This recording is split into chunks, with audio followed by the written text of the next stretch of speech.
আমিরাতের সরকারে আর কিছু না করলেও একটা জিনিস খুব বেশি সুন্দর করেছে, সেটা হচ্ছে রোডগুলো। মানে দেখে থাকার মতো। এখানে আসলে যারা গাড়ি চালায় আহ, তারা অনেক অনেক আসলে অনেক আরামে গাড়ি চালায়। যারা যে রোডগুলো আছে, এটা হচ্ছে মরুর বুক চিরে এই রোডগুলো অনেক সুন্দর। দেখুন, অনেক সুন্দর, অনেক সুন্দর লাগছে। এটা আসলে মোবাইলে এগুলো দেখানো সম্ভব না।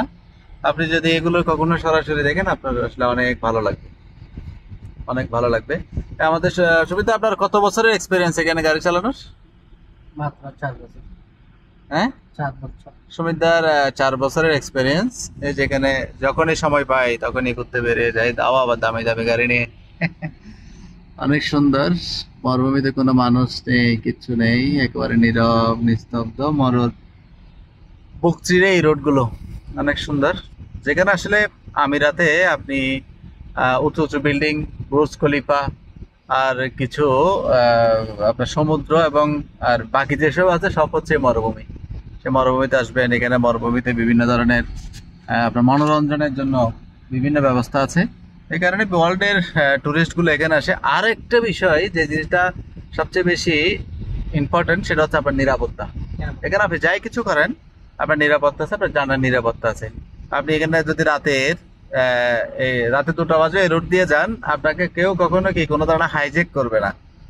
এটা হচ্ছে হাইজ্যাক করার কোনো হ্যাঁ, সুযোগ নেই। সুযোগই নাই। আর যদি কেউ করেও থাকে, সেটা 1 ঘন্টার ভিতরে পুলিশ এটা বের করে ফেলবে। এখানে একেবারে হাই সিকিউরিটি পুরা এলাকাগুলো। আমিরাতে হাই সিকিউরিটি। এই যে নিচে গাছগুলো দেখা যাচ্ছে, মাঝে মাঝে চিন্তা হয় এই গাছগুলো আসলে কিভাবেই টিকে থাকে এই এত গরমের মধ্যে। এখানে একটা মানুষ যদি থাকে, সেই মানুষটা আসলে একেবারে যে আমাদের ডিম সিদ্ধ হয় না, ওই ধরনেরই সিদ্ধ হয়ে যাবে। আমরা এখন রাসেল খামা থেকে ফিরছি। রাসেল খামে গিয়েছিলাম। রাসেল খামা থেকে এখন আমরা ওমল কুইনের কাছাকাছি। আমরা এখন ওমল কুইন যাচ্ছি।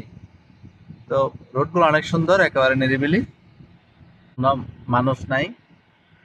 ওটা একেবারে গাড়ি টাড়ি অনেক কম। তুমি তো আরামসে গাড়িটা ড্রাইভ করছে, অনেক মজার। এই গাড়িগুলো ড্রাইভ করলে আসলে তেমন কোনো চাপ নাই। অনেক। আচ্ছা সুবিধা, এই যখন যখন আপনার বাতাস করে, তখন তো এই যে বালিগুলো এখানে রোডের মধ্যে উড়ে না? অবশ্যই। যে পাশেই তো বড় বড় বালির স্তূপ একেবারে। আর এই গাছগুলো কিভাবে, আসলে গাছগুলো বালির মধ্যে কিভাবে বেঁচে আছে, আমি এটাই চিন্তা করছি। অনেক আহ, একেবারে বালি। যে আর গরম হলে, এখানে গরমে মানুষ টিকতে পারে না আসলে। এই গাছগুলো কিভাবে টিকে আছে।